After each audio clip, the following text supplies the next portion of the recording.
उत्थानम अधर्मस्य तदात्मानं सृजाम्यहम्।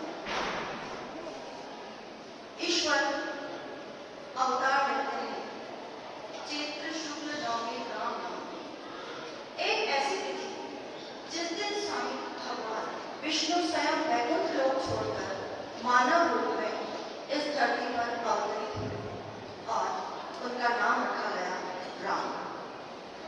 वाल्मीकि से लेकर तुलसी तक अनेक विद्वानों ने राम कथा को अनेक प्रकार से वर्णन किया। सार एक, तत्व एक, अर्थ एक, कथा भी एक, लेकिन लिखने का तरीका सभी का भिन्न भिन्न अलग। हरि अनंत हरि कथा अनंत। राम शब्द कहा जाता है कि अपने आप में एकमात्र ऐसा शब्द है जो स्वयं पूर्ण मंत्र है।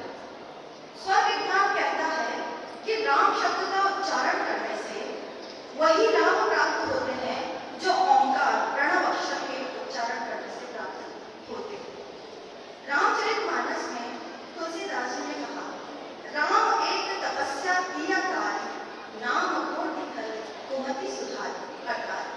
राम ने अवतार काल में केवल शापित अहिल्या का उद्धार किया, मुक्त किया, परंतु उन्होंने छोड़ दिया अपना दिव्य नाम और इस दिव्य नाम ने न जाने कितनी पतित जीवात्माओं को जीवन से मुक्त कर दिया। राम एक श्रेष्ठ पुत्र, भाई, पति, पिता, मैं, योद्धा, परमात्मा और अंत में राजा राम।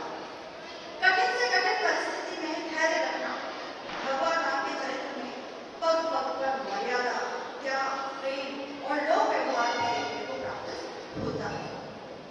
केवल सीता और लक्ष्मण के साथ निकल गए, एक साम्राज्य को त्याग कर, एक साम्राज्य को नष्ट किया और एक पुनः नवनिर्माण किया साम्राज्य का, और उस नवनिर्मित साम्राज्य को किसी को सौंप दिया।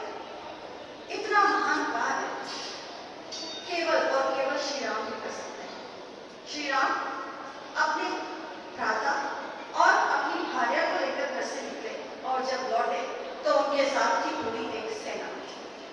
यह महानता सिर्फ श्री राम में हो सकती है।